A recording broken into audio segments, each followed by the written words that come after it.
My name is Eric Dolberg, and I am studying commercial photography at NOSI. I didn't grow up in a family where there was drugs. I wasn't abused. I didn't have divorce in my family. Parents always took care of everything for me. I think for me, the meth addiction was just a product of my peers and my desire to change how I feel and to really fit in with people.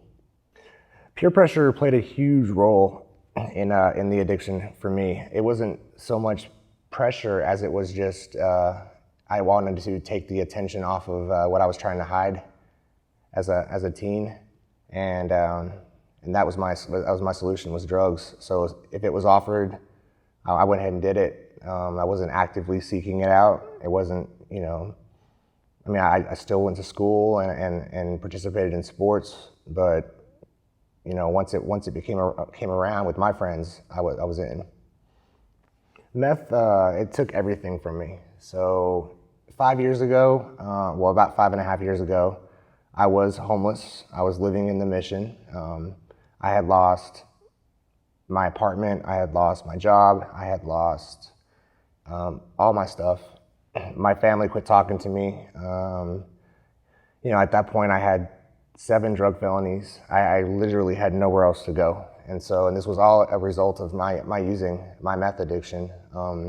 So it took away everything, and I'm grateful for that. I'm grateful for ending up at the Mission. It was an eye opener for me.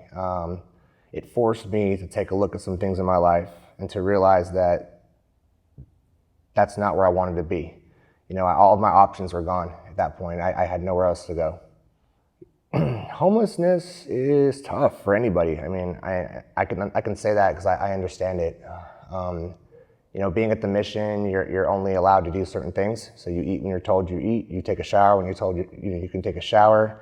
I was in a basement with 100 other men, and we were guarding our stuff at all times. I had to watch out. My stuff got stolen a bunch of times. And we had to get up at the crack of dawn and work, and that was tough. It was cold, it was wintertime, and it was dirty, real dirty. There's lots of challenges when you overcome addiction. Physically, it takes a toll on your body. It takes a little while. It takes some years for me to retrain my body, to get healthy again.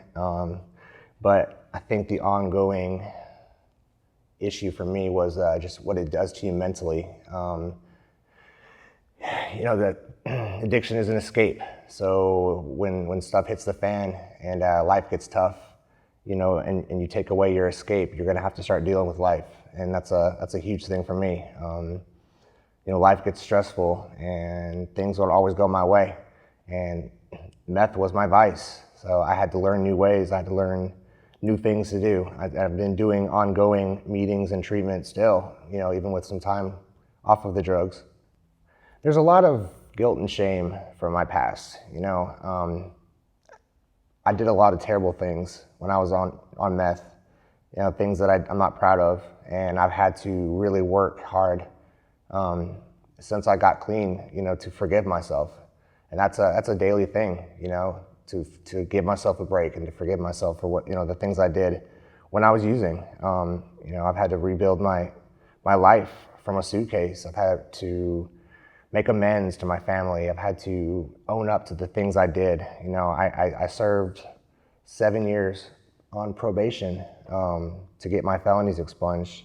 And that was, every month having to go check in somewhere. And that was another accountability thing. But really the internal struggle for me is just forgiving myself, because there was no reason for me to do what I did other than selfish reasons. And I can still remember a lot of the stuff I did when I was using, and it's very, very shameful.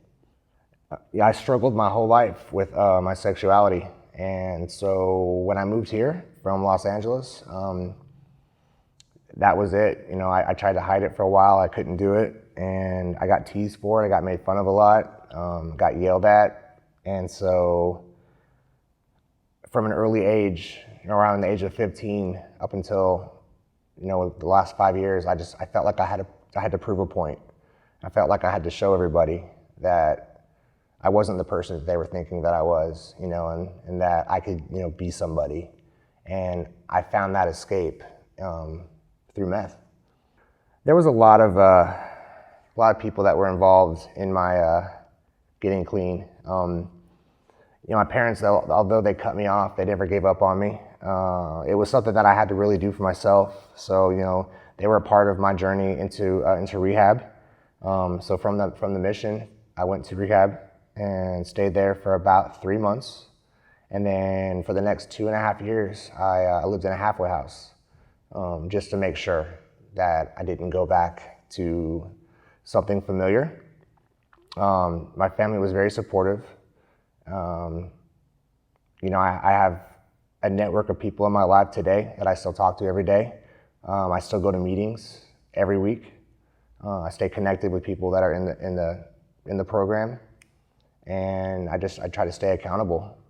You know, I struggled a lot with my sexuality growing up, and when I moved here, I was trying to hide it, and so I got made fun of a lot, and I got a lot of backlash from that, from my peers, which is another reason, you know, not the main reason why I started using drugs, but one of the reasons was, you know, that was my escape.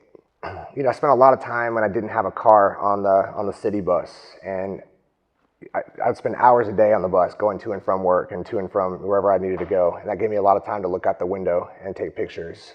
And I started doing that with my phone.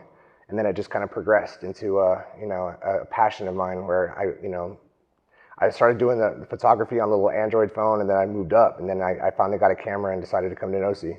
I can express myself through photography where I can tell a story. I feel like every single person that you meet, anywhere you go, has a story, and my goal is to bring that out in the picture and express it through my photography.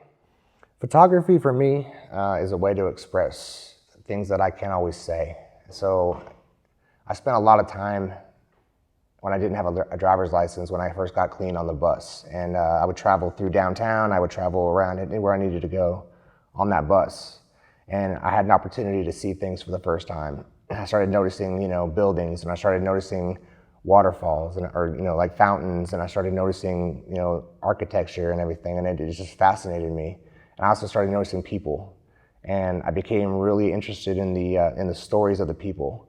So after some time, you know, I would sit on the bus and I would talk to the people, and then it kind of progressed into me just snapping pictures of everything. And even though it was on my phone for a little while, I started to love it. And, I mean, meth was my vice to escape my whole life, and then photography stepped in, and it was like I switched it. You know, I felt that rush when I was shooting pictures, and so I used that, you know, as my new high, and it just kind of took off. You know, if you would have asked me like a year ago if I would be sitting in a college pursuing photography, I would have laughed at you. You know, it's just kind of funny how things work out. And I've been able to somehow juggle, you know, working full time and school full time. And what I really want to do, I just want to. I love taking pictures of people, and I love the photography. You know, what I'm learning here in school, but what I really love is the delivery. You know, taking family photos and watching the reactions, and watching people, going over to people's houses where I've taken pictures and seeing my work on the wall. It's the most humbling thing I've ever experienced in my life. And I can't say where I want to go with this right now because I don't know. You know, I do know that while I'm here, I'm going to learn everything I can. I'm going to absorb what I can. I'm going to take advantage of these teachers. I'm going to pick their brains, you know, ask tons of questions, and, you know, kind of just go with the flow for a couple years, learn what I can, and see where it takes me. I know that I want to start a business in Nashville. I know I want to live my life out here in Nashville, and I want to pursue Nashville. You know, meth addiction, any addiction sucks, and I get it. You know, I understand. I was in it. I was caught in the grips for 10 years. I know the guilt, and I know the shame, and I know the depression, and I understand all that, you know, but I know that there's help. I know that when I was in this situation, I heard it all the time, but, you know, you can get help, and there is a better way, and there is a way out. You know, you just have to want it. And Nashville has a huge community of people that are in recovery, and the resources are there. Absolutely, you just have to reach out and get the help.